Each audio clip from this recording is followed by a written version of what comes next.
이 시간에 두 손을 마음에 두고 함께 따라서 해주시면 감사하겠습니다. 하나님은 나를 사랑하십니다. 나는 그 사랑을 신뢰합니다. 그 사랑에서 절대로 돌아서지 않겠습니다. 아멘. 하나님의 사랑에 취하여서 성령의 능력으로 이 세상을 살아가는 저와 여러분이 되기를 간절히 소원하고 축복합니다. 미국의 고교 야구에서 굉장히 촉망받던 유망주 선수가 한 명 있었습니다. 그 선수의 이름은 제임스 클리어라고 하는 사람인데요.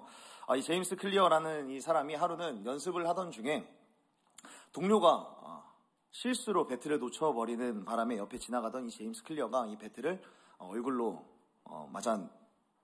맞고 맙니다. 야구 선수의 풀스윙 배트였습니다. 야구 선수의 풀스윙 배트를 그대로 얼굴로 받아내서 이 얼굴로 날아든 이 배트 때문에 이 제임스 클리어의 얼굴은 총 30조각으로 부서지게 됩니다. 그리고 이때 받은 충격이 두뇌가 크게 흔들리고 기억력에 손상이 되고 특히나 눈 주변에 뼈가 굉장히 많이 손상이 되어서 실명할 위기에 놓이게 됩니다. 고등학생 야구 리그에서 가장 촉망받던 선수였는데 한순간에 그저 재활에만 몰두해야 되는 그런 신세로 전락이 된 것이죠. 한순간에 1년 동안 재활만 해야 된다라는 그런 진단을 받게 되었습니다. 그럼에도 그는 어떤 절망이라는 것에 들어가지 않고 온 힘을 다하여서 재활을 한 뒤에 필드로 돌아오게 됩니다. 1년 뒤에 필드에 돌아오게 되었는데 몸은 제대로 되었는지 몰라도 야구 실력은 엉망이었습니다. 그 전에는 만년 주전이었는데 늘 주전이었는데 언제 어떤 상황에서건 주전으로 활동을 했는데 이제는 만년 후보가 되어버리는 안타까운 상황에 이르게 된 것이죠.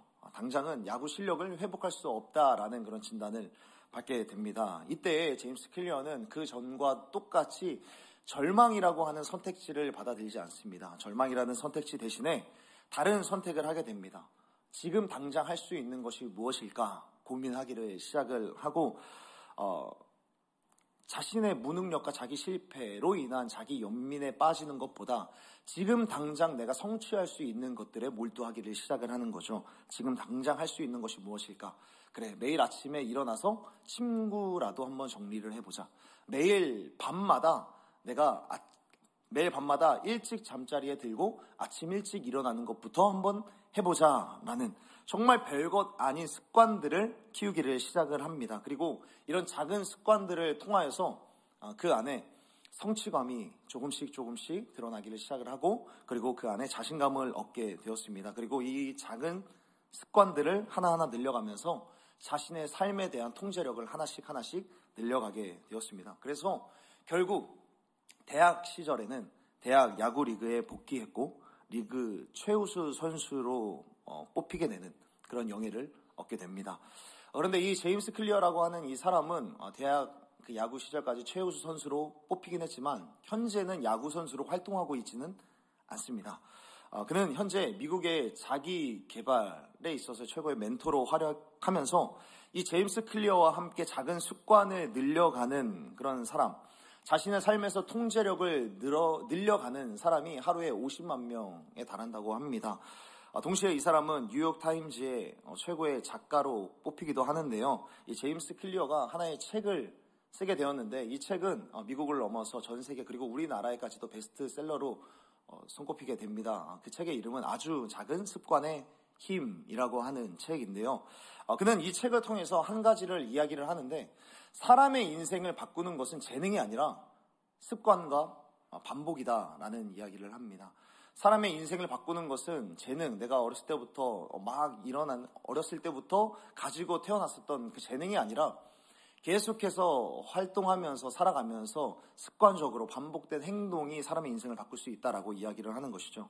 여러분 혹시 아이덴티티라는 말 다 들어보셨죠? 아이덴티티, 사람의 정체성을 가리키는 말인데요. 이 아이덴티티라는 말은 실제로 존재하다라는 이 단어와 반복이라고 하는 단어가 합쳐져서 만들어진 단어입니다. 아이덴티티는 실제로 존재하다 그리고 반복이라는 단어가 합쳐져서 만들어진 단어인데 한마디로 정리해보면 반복된 실제라고 정리를 할 수 있습니다. 반복된 실제. 그래서 우리는 흔히 아이덴티티, 이 정체성이라는 것을 사람과 연결지어서 생각해 볼 때 이렇게 생각을 합니다. 이러한 정체성이 있기 때문에, 이러한 정체성으로 살기 때문에 이런 행동이 나온다라고 우리들은 흔히 생각을 합니다.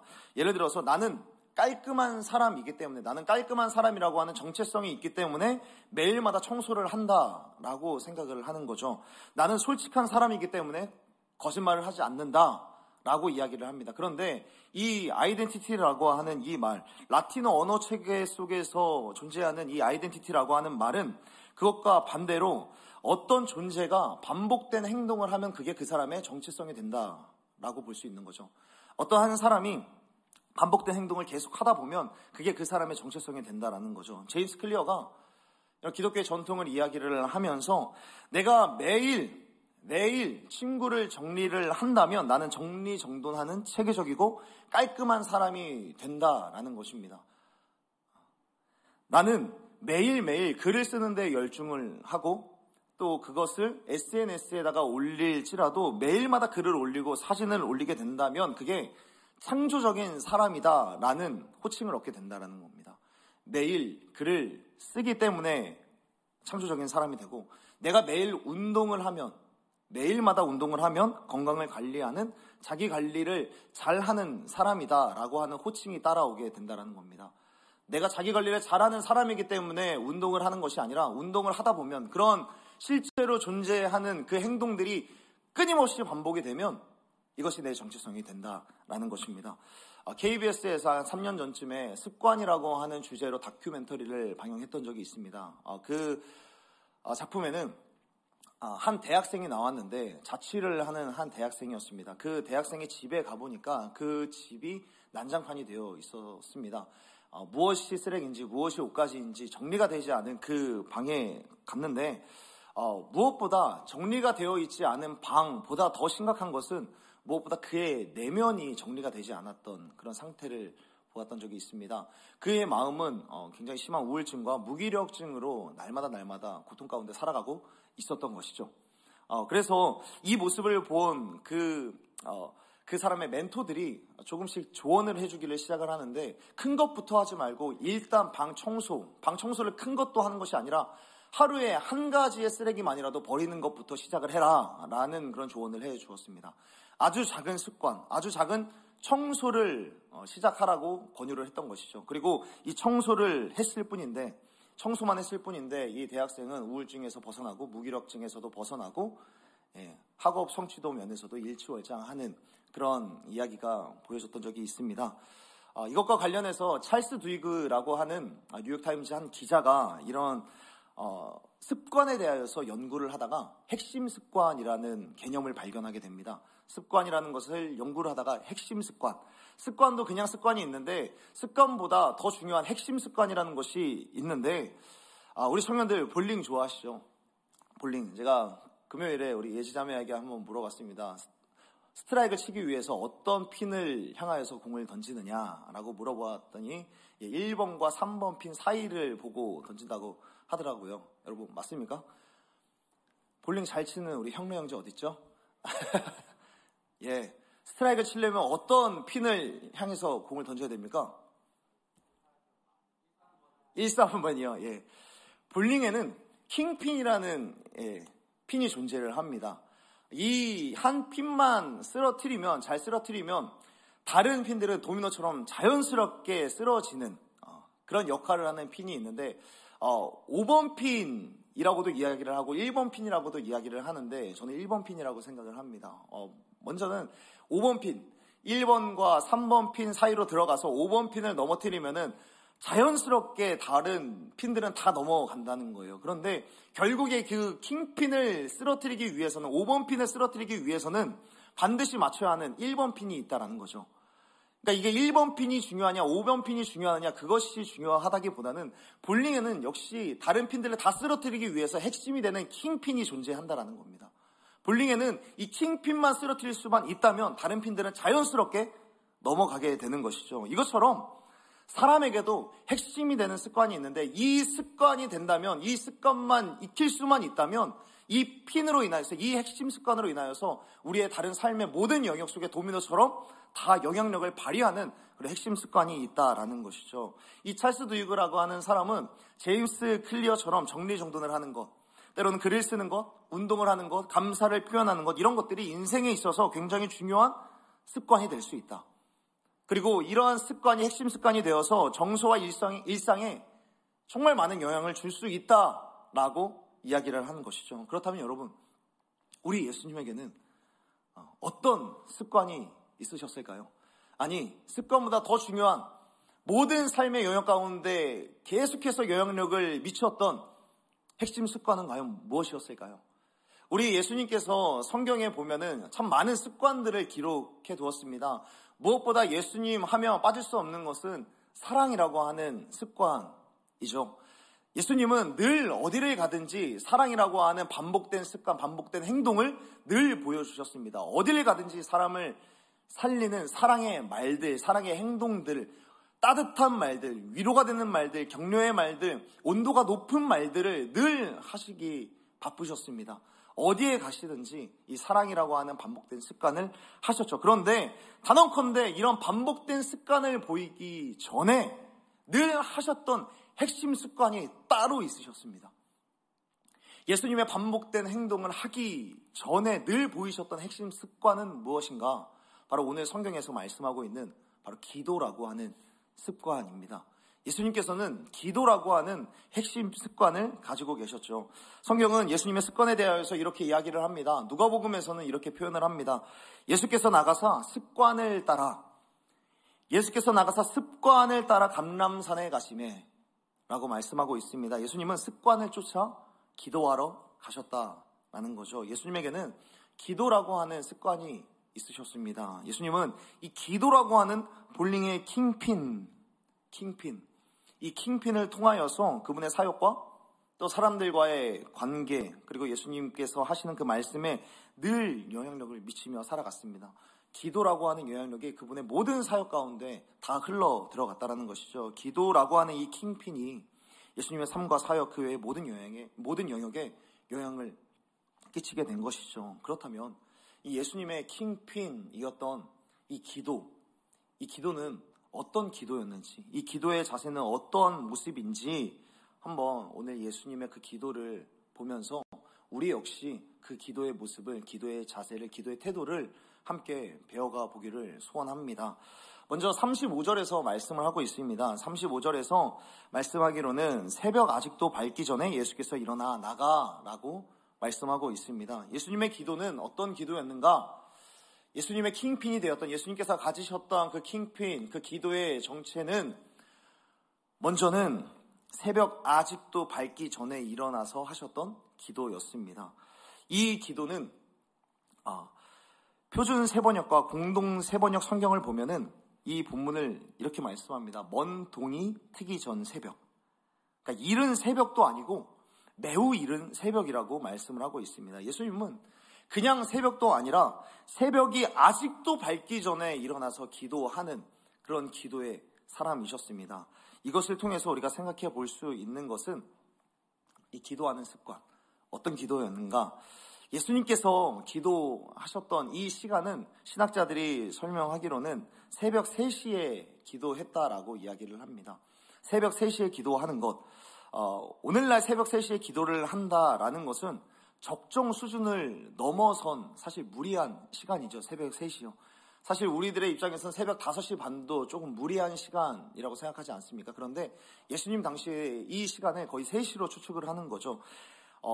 이 시간을 오늘 이 성경을 기록한 마가 역시 새벽 아직도 밝기 전이라고 표현을 하고 있습니다. 그러니까 마가가 생각하기에도, 이 당시에 사람들이 생각하기에도 이 새벽 3시라고 하는 시간은 너무 무리한 시간인 겁니다.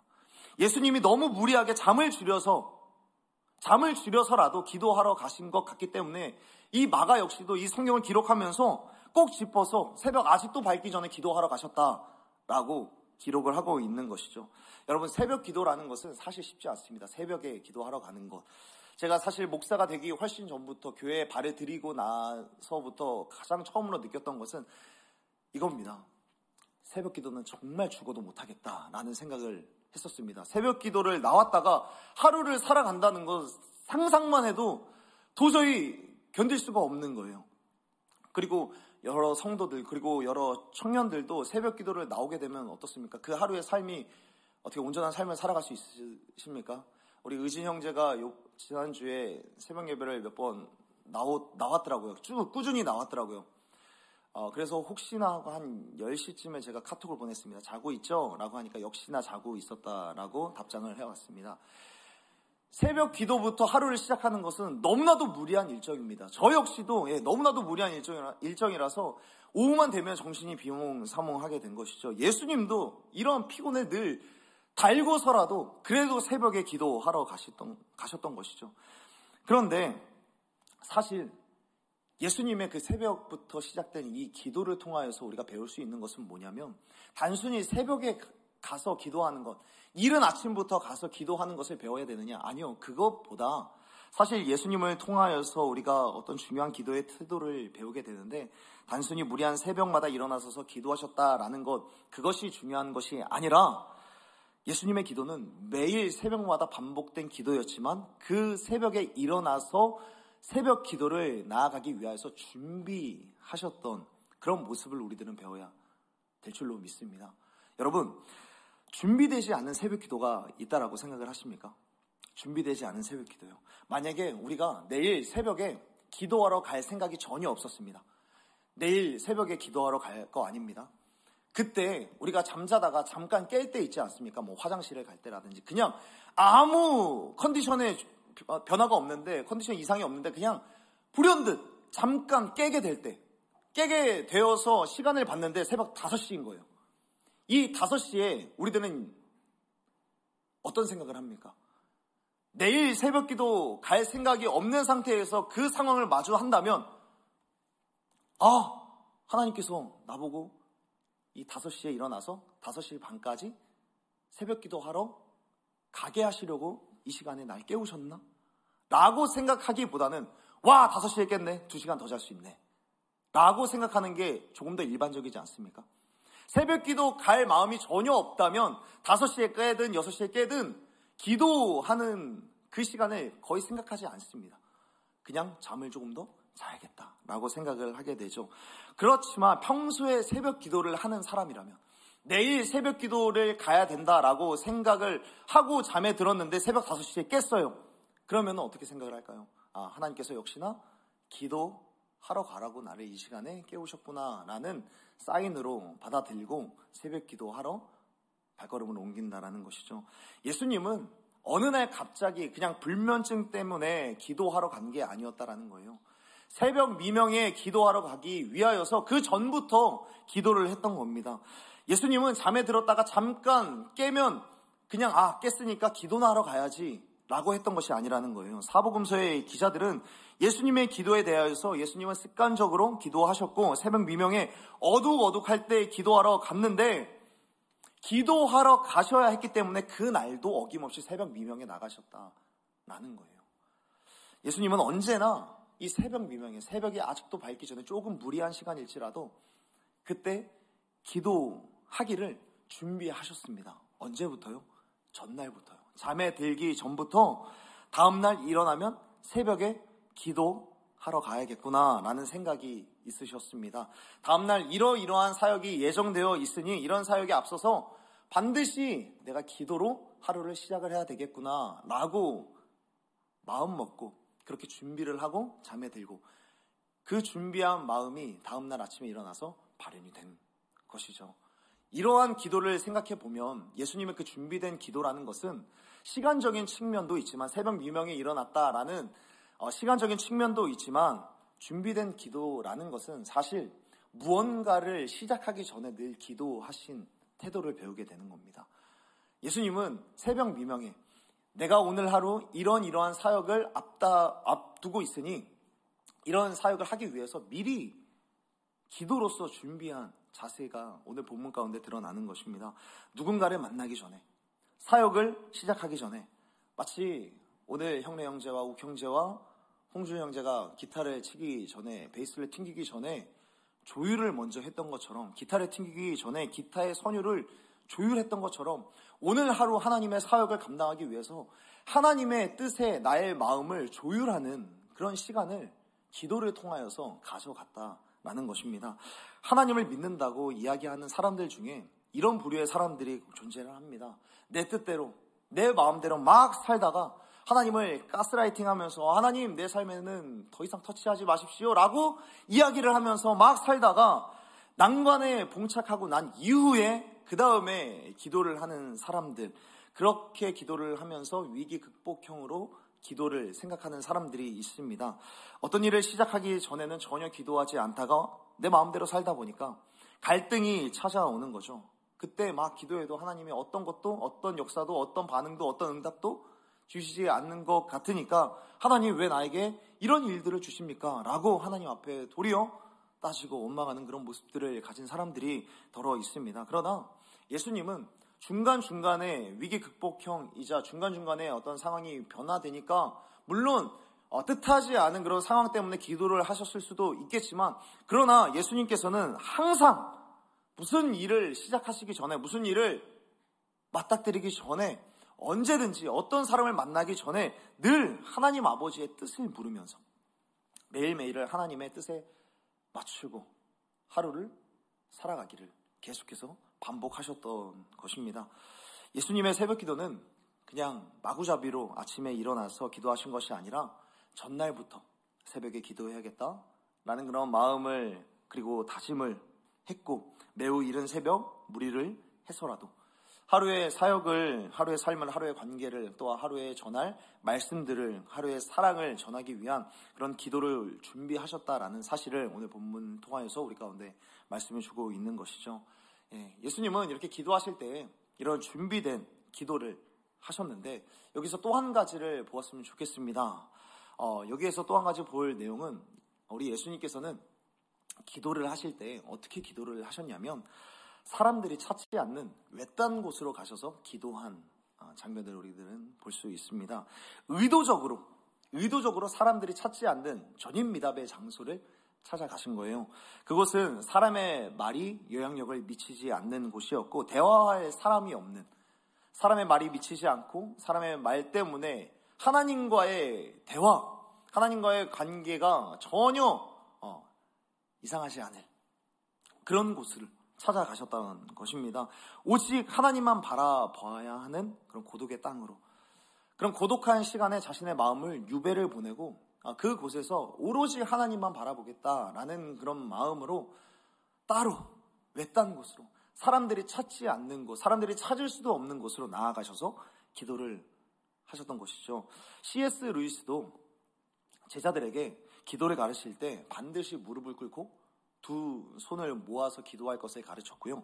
성경을 읽을 때에는 꼭 따로 풀밭에 앉아서라든지 벤치나 책상에 앉아서 따로 집중할 수 있는 시간을 반드시 마련해서 성경을 읽고 기도를 해라 라고 가르쳤다고 합니다. 영성운동의 핵심이자 많은 사람들의 경건훈련의 기본으로 삼고 있는 큐티, 우리도 매일마다 큐티를 하고 있지 않습니까? 하고 있는 줄로 믿습니다. 큐티를 할 때에도 큐티를 시작할 때 강조점은 어디에 두었냐면 바로 구별된 시간과 바로 구별된 장소를 반드시 정해서 시작할 것을 강조를 하고 큐티를 시작을 한 겁니다. 우리들과 하나님에게 있어서 따로 구별된 공간, 따로 구별된 시간, 그로 인하여서 오로지 하나님께만 집중할 수 있어서 하나님께만 집중하여서 기도하고, 그 기도를 통하여서 그리고 말씀을 묵상함을 통하여서 하나님의 음성을 들을 수 있는 따로 구별된, 사람들의 말이 전혀 들려오지 않는 그 장소와 그 시간을 예수님과 그리고 예수님을 따르는 수많은 사람들이 원칙으로 삼고 그렇게 영성의 운동과 그리고 경건의 훈련을 계속해서 해왔다는 것이죠. 예수님의 기도 역시 이랬던 거예요. 예수님은 자신과 하나님과의 관계에 있어서 세상과 구별된 그런 장소를 찾아가셨고, 구별된 중심으로 나아가셨고, 그렇게 나아가실 때 세상이 침해할 수도 없고 훼손할 수 없는 영적인 교제를 이루기 위하여서 외딴 곳으로 나아가셔서 그렇게 기도를 하셨습니다. 이러한 점이 36절과 37절에서 다시 한번 확인이 되는 겁니다. 37절에서 말씀을 하고 있죠. 만나서 이르되 모든 사람이 주를 찾나이다. 이른 새벽에 예수님께서 일어나셨다라고 말씀을 드렸죠. 이른 새벽이 아직도 밝기 전에 일어나셔서 기도하러 가셨는데 뒤늦게 제자들은 일어났을 겁니다. 제자들이 일어나서 없어진 예수님, 사라져버린 예수님을 찾으며 이리저리 돌아다녔을 거예요. 그러다가 예수님을 찾아서 이야기를 하는 겁니다. 예수님, 모든 사람들이 예수님을 찾고 있습니다 라고 이야기를 합니다. 여러분, 제자들은 예수님을 보자마자 왜 사람들이 찾는다라고 이야기를 했을까요? 먼저는 모든 사람들이 찾는다라고 이야기를 하는 것은 먼저는 그만큼 모든 사람들이 다 알 수 없는 것, 모든 사람들이 다 찾을 수 없는 곳으로 우연이라도 지나다니다가 우연이라도 마주칠 수 없는 그런 곳으로 가서 기도하셨다라는 것을 방증해주고 있는 것이고요. 또 한 가지 이 본문으로 우리가 생각해 볼 만한 것은 이 말 속에는 기도하지 않는 사람들이었던 제자들의 영적인 나침반이 들어가 있는 겁니다. 제자들은 이 본문을 통하여서 모든 사람들이 찾는다라고 이야기를 합니다. 왜 이 이야기를 한 걸까요? 모든 사람들이 찾으니까 예수님 가셔야 됩니다 라고 이야기를 하는 거죠. 모든 사람들이 예수님을 찾으니까 찾는 곳으로 가야 합니다. 모든 사람들이 예수님을 원하니까 사람들이 원하는 곳으로 가야 합니다 라고 이야기를 합니다. 온 동네 사람들이 원하니까 가야 합니다. 수요가 있는 곳에 공급을 해야 한다 라고 이야기를 하는 것이죠. 그런데 우리 예수님께서는 어떻게 하시죠? 우리 예수님께서는 사람들이 찾는다고 해서 거기에 가지 않습니다. 사람들이 찾는 건, 사람들이 원하니까 가야 한다라는 이 말에 그대로 따라가지 않아요. 여러분, 예수님이 사람들이 많은 곳, 사람들이 찾는 곳에 가려고 하셨다면 진작부터 예루살렘이라든지 여리고라고 하는 큰 성이라든지 베델이라고 하는 어떤 역사적인 의미가 있는 그런 곳에 가셨을 겁니다. 예수님이 많은 사람들, 모든 사람들이 원하는 바대로 다 들어주기 위해서 가셔야만 했다면 사마리아 한 사람을 위해서 자신의 시간을 허비하지 않으셨을 것입니다. 그러나 예수님은 그런 것들을 따라가지 않았다는 거예요. 사람들이 찾으니까 가야 한다, 그렇게 하지 않으셨고 늘 하나님이 찍어주시는 좌표, 기도를 통하여서 하나님과의 그 긴밀하고 집중된 그 시간을 통하여서 들려진 하나님의 그 음성 따라서 움직이셨다라는 겁니다. 예수님은 모든 사람들이 찾든지 아니 찾든지 자신의 습관을 따라서 기도하러 올라가셨고, 그렇게 기도를 마치고 내려오셔서 하시는 말씀이 모든 사람들이 찾는다라고 할지라도 예수님께서는 말씀하시는 거예요. 우리가 다른 가까운 마을들로 가자라고 이야기를 합니다. 이것은 무엇을 의미하냐면 예수님의 기도는 결코 흔들리지 않는 기도였다라는 겁니다. 사람들의 말에, 사람들의 평가에, 사람들의 코멘트에, 때로는 사람들의 비난일지라도 그런 것들에 흔들리지 않는 기도를 하셨던 겁니다. 예수님은 모든 사람들이 찾든지 아니 찾든지 하나님과의 은밀하고 유일하고 고독의 시간을 향하여서 뚜벅뚜벅 걸어가셨습니다. 그리고 그곳에서 예수님은 반드시 하나님 아버지의 뜻, 하나님의 아버지의 원하시는 바를 분명히 알았을 것이고, 그리고 거기에 자신의 마음을 조율했습니다. 자신의 기도가 하나님의 뜻에 조율되었다면 사람들의 평가와 시선, 그리고 사람들의 코멘트, 그런 것들 다 뒤로하고 기도를 통하여서 주어진 자신의 결단과 자신의 삶이 주어지는 방향으로 나아가셨다라는 것이죠. 사랑하는 여러분, 우리는 기도를 할 때, 그리고 기도를 한 이후에 이런 때가 있습니다. 하나님과의 관계 속에서 하나님께 집중된 그 기도를 통하여서 하나님께서 지금 나에게 말씀하시는 바가 분명히 들려질 때가 있습니다. 하나님께서 지금 이 순간에, 지금 이 시기에 나에게 이런 것들을 원하시는구나. 하나님의 뜻이 이런 것이구나 라고 분명히 들려질 때가 있습니다. 선명하게 들려질 때가 있어요. 그래서 이쪽 방향으로 나아가면 되는구나 라고 기도의 자리를 마치죠. 그런데 그 결단이 가장 먼저 언제 꺾입니까? 그 결단이, 그 기도를 통해서 주어진 하나님의 말씀과 하나님의 말씀의 위로와 은혜가 가장 먼저 언제 그 노선이 변경이 되냐? 바로 사람의 평가가 있을 때, 더 심하게는 사람의 비난이 있을 때 그 기도가 가장 먼저 꺾이게 됩니다. 사람들의 코멘트요. 사람들의 평가에 의하여서 우리들은 주눅들고 상심을 하게 됩니다. 기도해서 내가 헌신을 하는데 그 헌신으로 인하여서 비난이 찾아오게 되는 것이죠. 막달라 마리아가 그랬습니다. 막달라 마리아가 오직 예수님을 위하여서 사실 세상의 어떤 시세로 따져도 굉장히 비싼 그 향유를 예수님의 발 앞에 부었죠. 부었을 때 바로 비난이 쏟아집니다. 그게 얼만데 지금 예수님에게 쏟아붓느냐. 그 돈으로 가난한 사람들을 구제했더라면 얼마나 많은 사람들을 구할 수 있었을 텐데 그거를 왜 여기 땅바닥에 쏟아붓느냐. 막달라 마리아는 오직 예수님을 위해서 헌신했습니다. 오직 예수님만 바라보고 그 향유를 부었습니다. 그런데 바로 비난이 쏟아졌습니다. 그때 예수님은 말씀하세요. 너희가 이 여인을 괴롭게 한다. 어찌하여 이 여인을 괴롭게 하느냐라고 예수님께서는 말씀합니다. 막달라 마리아는 사람들을 만족시키기 위해서 이 일을 한 게 아니었습니다. 오직 예수님만 바라보고 헌신한 거고 자신의 것을 예수님께 다 드린 것이죠. 그런데 그렇게 예수님만을 만족시키기 위해서 애썼는데 바로 비난의 화살이 가슴팍에 꽂히게 되는 겁니다. 예수님을 섬기는 건, 예수님을 위하여서 내 시간을 드리고 내 시간을 쪼개서 내 물질을 쪼개서 예수님께 드리는 거는 얼마든지 하겠는데 정말 힘든 게 무엇입니까? 예수님을 위해서 섬겼는데 비난받는 것이 그렇게 힘든 거예요. 사람들로부터 비난을 받는 거. 헌신에 소비하는 비용보다 사람들로부터 받는 비난 때문에 헌신자들은 더 힘든 경우들을 맞이하게 되는 것이죠. 이 사람들의 비난이 헌신자를 더 괴롭게 하는 거예요. 우리가 얼마 전에 청년부 수련회를 마쳤습니다. 1청년부와 2청년부가 연합하여서 모든 청년 공동체가 함께 은혜 가운데 수련회를 잘 마쳤는 줄로 믿습니다. 그런데 이 수련회를 준비하기 위하여서 애쓴 사람들이 너무나도 많이 있습니다. 한 달 전부터 디테일한 동선과 그리고 잠자리에 드는 숙소까지 늘 신경을 쓰고 또 당일에도 프로그램들을 준비하고 청년들의 안위를 걱정하느라 그리고 여러 가지 청년들의 즐길 거리들을 늘 구상하느라 계획하느라 준비하느라 잠도 제대로 못 잔 청년들이 굉장히 많이 있었습니다. 그런데 이런 수고한 사람들이 분명히 있지만 또 피할 수 없는 시간도 있습니다. 주위 사람들로부터의 평가가 반드시 이어지게 되는 거죠. 주위 사람들로부터 피드백이 날라오게 됩니다. 재미가 없었네. 지루했네. 의미가 없네. 결과가 아무것도 없는 것 같은데 설교가 길었네. 라는 피드백. 이런 피드백을 피할 수가 없는 거죠. 이러면 헌신자들은 너무나 힘이 드는 겁니다.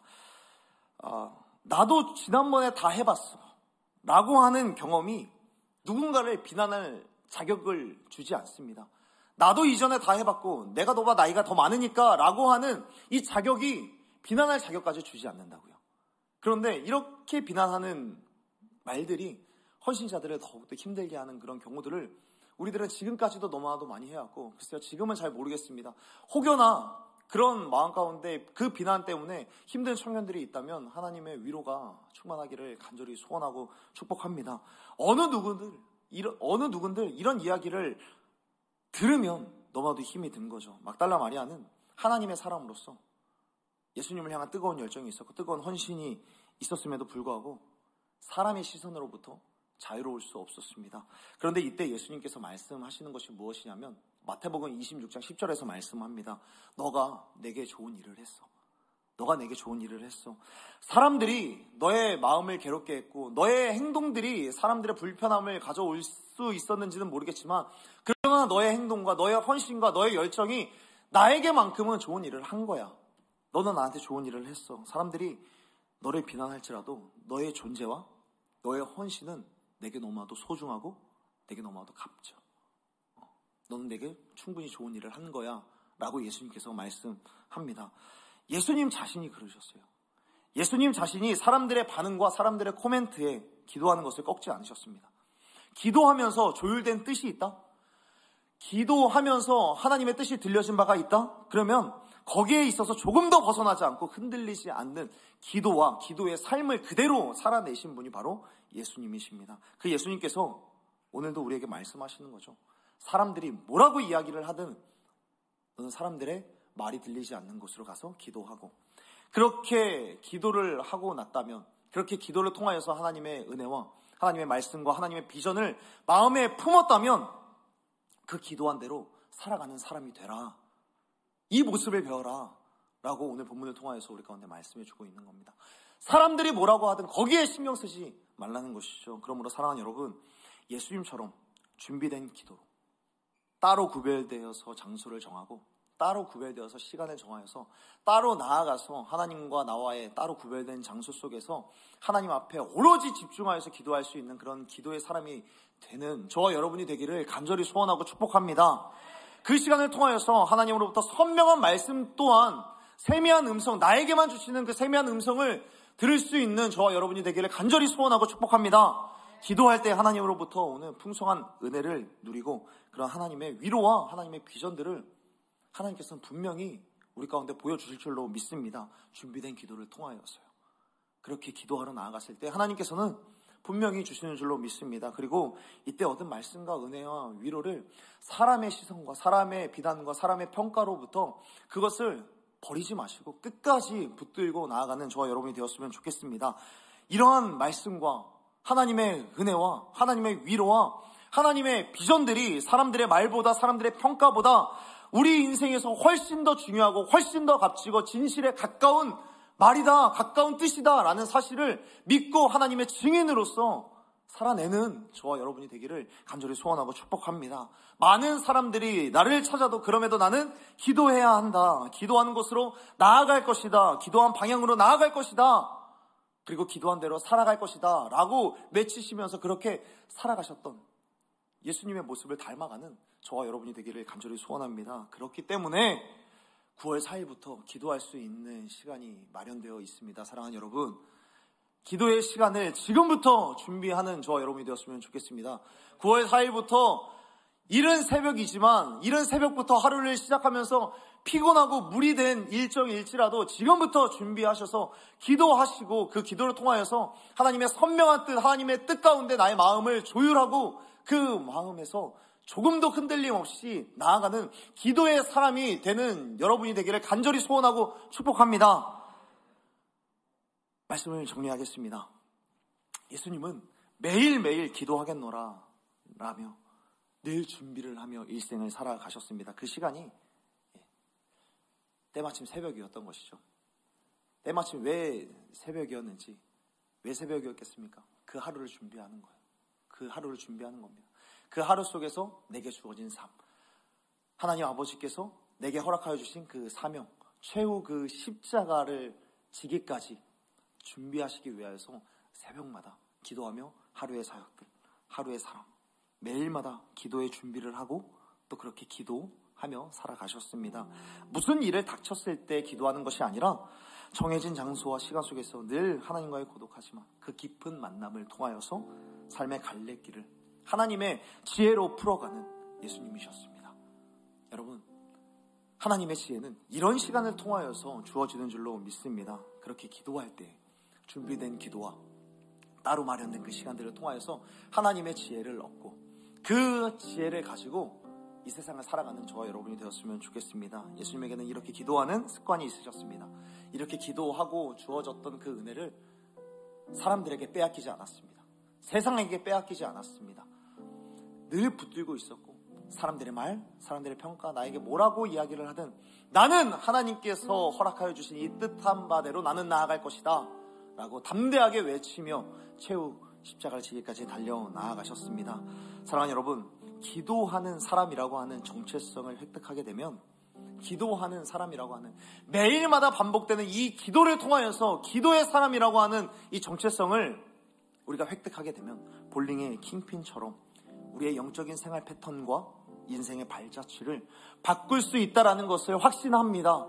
기도의 정체성을 획득하는 저와 여러분이 되었으면 좋겠습니다. 이렇게 지속되고 반복되는 기도는 기적을 만드는 재료가 될 줄로 확신합니다. 기도를 반복할수록 이런 기적의 재료가 쌓이고 관계와 내일과 모든 삶의 영역이 변화되는 축복된 일들이 넘쳐나는 저와 여러분이 되기를 간절히 소원하고 축복합니다. 우리 시간에 함께 찬양하기 원합니다. 우리가 기도할 때에 마구잡이로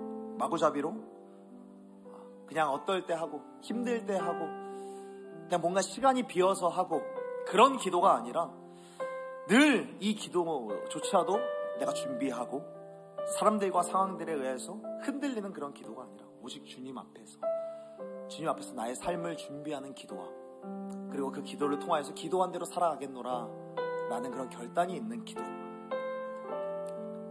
그 기도를 하나님 앞에 올려드릴 때에 하나님께서 우리 삶 가운데 분명히 일하실 바를 들려주실 줄로 믿습니다. 하나님께서 우리 삶 가운데 분명히 일하실 것을 내가 이렇게 일할 거야, 내가 너를 위해서 이렇게 일할 거야 라고 하나님의 비전을, 하나님의 일하심을 우리 가운데 보여주실 줄로 믿습니다. 그것을 믿고 날마다 기도하며 나아가는 저와 여러분이 되기를 소원하는 마음으로 주가 일하시네 우리 함께 찬양하면서 기도의 자리로 나아갔으면 좋겠습니다.